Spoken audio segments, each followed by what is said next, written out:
ಅವಾಗಂತೂ ಕೇಳೋದೇ ಬೇಡ. ಇನ್ನು ನೀವು ಸಿನಿಮಾದಲ್ಲಿ ಇದ್ದೀರಾ ಅಂತ ಅಂದ್ರೆ ಪಾತ್ರ ನಮ್ಮೆಲ್ಲರಿಗೂ ಕೂಡ ಗುಟ್ಟಾಗೆ ಉಳ್ಕೊಂಡಿದೆ. ಸೊ ರಿವೀಲ್ ಮಾಡ್ತೀರಾ ಏನ್ ನಿಮ್ ಪಾತ್ರ ಅಂತ?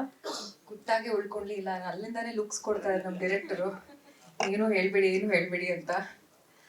ಎಲ್ಲರಿಗೂ ನಮಸ್ಕಾರ, ತುಂಬಾ ಧನ್ಯವಾದಗಳು ನಮ್ಮ land lord the ruler teaser launching ಬಂದಿದ್ದಕ್ಕೆ. ರಾಜ್ ಅವರೇ ಸೂಪರ್ಬ್ ಕಾಣಿಸ್ತೀರಾ, ಸಕ್ಕತ್ತಾಗಿ ಕಾಣಿಸ್ತೀರಾ. ನಾನು ತುಂಬಾ ಎಕ್ಸೈಟೆಡ್ ಆಗಿದ್ದೀನಿ. ಫಸ್ಟ್ ಟೈಮ್ ಅವ್ರನ್ನ ಈ ಲುಕ್ಕಲ್ಲಿ ಶೂಟಿಂಗ್ ಅಲ್ಲಿ ನೋಡಿದಾಗ ಐ ವಾಸ್ ಲೈಕ್ ವಾವ್, ಏನು ಸಕ್ಕತ್ತಾಗಿ ಕಾಣಿಸ್ತಾ ಇದ್ದಾರೆ ಅಂತ. ನಿಮ್ಗೆ ತುಂಬಾ ಜನ ಹುಡುಗಿರ್ ಫ್ಯಾನ್ ಫಾಲೋವರ್ಸ್ ಇದ್ದಾರೆ, ತುಂಬಾ ಜನ ಇದ್ದಾರೆ. ಹೇಳ್ತೀನಿ, ನನ್ನ ಪಾತ್ರದ ಬಗ್ಗೆ ಇಷ್ಟೇ ಹೇಳ್ತೀನಿ. ಪದ್ಮ ಅನ್ನೋ ಕ್ಯಾರೆಕ್ಟರು ರಾಜ್ ಅವರು ಪೇರ್ ಆಗಿ ಮಾಡಿದ್ದೀನಿ. ತುಂಬಾ ಕಾಂಪ್ಲಿಕೇಟೆಡ್ ಆ್ಯಂಡ್ ಬ್ಯೂಟಿಫುಲ್ ಪಾತ್ರ, ಮನಸ್ಸಲ್ಲಿ ಉಳ್ಕೊಳ್ಳೋ ಅಂಥ ಪಾತ್ರ. ಆಡಿಯನ್ಸ್ ಡೆಫಿನೆಟ್ ಆಗಿ ಚಿತ್ರ ನೋಡಾದ್ಮೇಲೆ ನನ್ನ ಪಾತ್ರನ ನೆನೆಸ್ಕೊತಾರೆ. ಇಷ್ಟೇ ಹೇಳಬೇಕು ಅಂತ ಹೇಳಿದ್ದಾರೆ ಸರ್. ಇನ್ಫ್ಯಾಕ್ಟ್ ಮೊನ್ನೆ ಈವೆಂಟಿಗೆ ಕಾಲ್ ಮಾಡಿ ಕರೆದ್ರು, ನನ್ನ ಕರೆಯೋಕ್ಕೆ ಫೋನ್ ಮಾಡಿದಾಗ ಜಡೇಸರು ಏನಾದರೂ ವೈರಲ್ ಆಗಿ ಮಾತಾಡಮ್ಮ, ಎಲ್ಲರೂ ಥ್ಯಾಂಕ್ ಯು ಅಂತಾರೆ, ಏನಾದರೂ ವೈರಲ್ ಆಗಿರೋಂಗೆ ಏನಾದರೂ ಮಾತಾಡು ಅಂತ.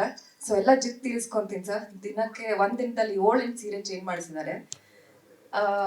ಆಮೇಲೆ ಡೈಲಾಗ್ಸ್ ಕೊಡ್ತಾ ಇರಲಿಲ್ಲ ನನಗೆ, ಕಾಡಿ ಬೇಡಿದ್ದೀನಿ ಶೂಟಿಂಗ್ ಮುಂಚೆ, ಪ್ಲೀಸ್ ಡೈಲಾಗ್ಸ್ ಕೊಡಿ.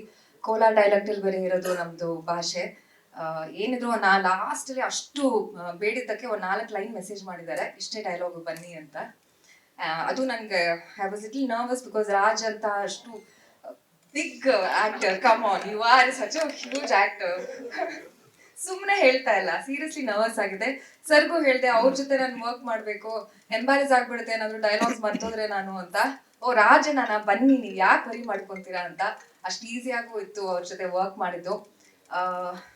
ರಾಜ್ ಅವ್ರ ಮುಂಚಿನ ಪರಿಚಯ, ನಾವು ಆನಿಮಲ್ ಲವರ್ಸ್ ನಾವಿಬ್ರು, ಸೊ ಹಂಗೆ ಕನೆಕ್ಟ್ ಆದ್ವಿ ನಾವು. ನಿಜವಾಗ್ಲೂ ಹೇಳ್ತಾರೆ, ತುಂಬಾ ಈಸಿ ಆಗಿತ್ತು ನಿಮ್ ಜೊತೆ ವರ್ಕ್ ಮಾಡಿದ್ದು. ಅಂಡ್ ಪ್ರತಿಯೊಬ್ಬರನ್ನು ಎಷ್ಟು ರೆಸ್ಪೆಕ್ಟ್ಫುಲ್ ಆಗಿ ಮಾತಾಡಿಸ್ತಾರೆ, ಎಷ್ಟು ಪ್ರೀತಿಯಿಂದ ಮಾತಾಡಿಸ್ತಾರೆ ಸೆಟ್ ಅಲ್ಲಿ. ಒಂದು ಪಾಸಿಟಿವ್ ಎನರ್ಜಿ ಬರುತ್ತೆ ನೀವು ಸೆಟ್ ಅಲ್ಲಿ ಬಂದ್ರೆ, ಒಂದು ಕಳೆ ಬಂದ್ಬಿಡುತ್ತೆ. ತುಂಬಾ ಕಲ್ತಿದ್ದೀನಿ, ನಿಮಗೆ ಗೊತ್ತಿಲ್ಲದೇನೆ ತುಂಬಾ ಕಲ್ತಿದ್ದೀನಿ ನಿಮ್ ಜೊತೆ ವರ್ಕ್ ಮಾಡಿ. So thank you so much for scenes ಬಗ್ಗೆ ಎಲ್ಲ ಆಮೇಲೆ ಪ್ರಮೋಷನ್ ಟೈಮಲ್ಲಿ ಮಾತಾಡೋಣ. Jade sir, thank you Padma ಅನ್ನೋ ಪಾತ್ರ ಕೊಟ್ಟಿದ್ದಕ್ಕೆ. ಹೇಳ್ತೀನಿ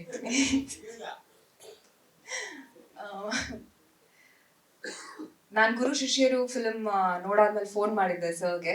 ಅವರು ಅವಾಗ ಮತ್ತೆ ನನ್ನ ನೆನೆಸ್ಕೊಂಡು ನನಗೆ ಪದ್ಮ ಅನ್ನೋ ಪಾತ್ರ ಕೊಟ್ಟಿದ್ದಕ್ಕೆ thank you so much. Hemanth sir, Satya sir, ನಮ್ಮ ಪ್ರೊಡ್ಯೂಸರ್ಸು ಒಂದು ಬಿಗ್ ಪಿಲ್ಲರ್ ಆಗಿ ನಿಂತ್ಕೊಂಡಿದ್ದಾರೆ ನಮ್ಮ ಫಿಲ್ಮ್ಗೆ. ಫಿಲ್ಮ್ ಏನ್ ಬೇಕೋ ಎಲ್ಲ ನೀಡಿದ್ದೀರಾ ಸರ್. ಈ ಲ್ಯಾಂಡ್ ಲಾರ್ಡ್ಗೆ ಏನ್ ಪ್ರಶಂಸೆ ಸಿಗ್ತಾ ಇತ್ತು ಅದಕ್ಕೆ ನಿಮಗೆ ಸಲ್ಬೇಕಾಗಿತ್ತು. Thank you so much. Duniya Vijay sir, super star. ತುಂಬಾ ವರ್ಷದ ಪರಿಚಯ ನನಗೂ ಅವ್ರಿಗೂ. ಯಾವತ್ತೂ ಜೊತೆ ಕೆಲಸ ಮಾಡಿಲ್ಲ, ಇದ್ರಲ್ಲಿ 1-2 ಸೀನ್ ಮಾಡೋ ಅವಕಾಶ ಸಿಕ್ತು ನಿಮ್ ಜೊತೆ. ಹೋಪ್ಫುಲಿ ಆ ಟೈಮಲ್ಲೇ ನಾವು ಎಷ್ಟು ಡಿಸ್ಕಸ್ ಮಾಡ್ತಾ ಇದ್ವಿ. ಭೀಮಾ ಫಿಲ್ಮ್ ಎಕ್ಸ್ಪೀರಿಯನ್ಸ್ ಹೇಳ್ತಾ ಇದ್ರಿ. ನಾನು ನಡ್ಕೊಂಡ್ ಬರ್ತಾ ಇದೀನಿ ಒಂದ್ ದಿವಸ ಶೂಟಿಂಗಿಗೆ, ಎಲ್ಲ ಗುಂಪಲ್ಲಿ ಒಂದಿಷ್ಟು ಜನ ಹುಡುಗರು ಕೂತಿದ್ರು. ನಂಗೆ ಗೊತ್ತಾಗ್ಲಿಲ್ಲ ಯಾರು ಅಂತ, ನಡ್ಕೊಂಡು ಹೋಗ್ತಾ ಇದ್ದೀನಿ. ಆಮೇಲೆ ಮತ್ತೆ ತಿರುಗಿ ನೋಡಿದ್ರೆ ನಮ್ ದುನಿಯಾ ವಿಜಯ್ ಸರ್ ಚಿಕ್ಕ ಹುಡುಗರ ತರ ನಿನ್ನ ಕಾಣಿಸ್ತಾ ಇದ್ರು ಅಲ್ಲಿ ಗುಂಪಲ್ಲಿ ಕೂತ್ಕೊಂಡು. ಸೊ ಖುಷಿ ಆಯ್ತು ಸರ್ ನಿಮ್ ಜೊತೆ ವರ್ಕ್ ಮಾಡಿದ್ದು. ಸೊ ಅಷ್ಟೇ. 23rd release, 23rd Jan release landlord. So thank you so much. ಇಡೀ ನಟ ನಟಿಯರು ಸಿಕ್ಕಾಪಟ್ಟೆ ಎಲ್ಲ ದೊಡ್ಡ ಸ್ಟಾರ್ಸ್ ಮಧ್ಯೆ ನಾನು ಕಾಣಿಸ್ಕೊಂಡಿದ್ದೀನಿ, ಲ್ಯಾಂಡ್ ಲಾರ್ಡ್ ಚಿತ್ರದ ಭಾಗ ಆಗಿದ್ದೀನಿ ಅಂತ ನಂಗೆ ತುಂಬಾ ಹೆಮ್ಮೆ ಇದೆ. ಥ್ಯಾಂಕ್ ಯು ಸೋ ಮಚ್ ಎಲ್ರಿಗೂ.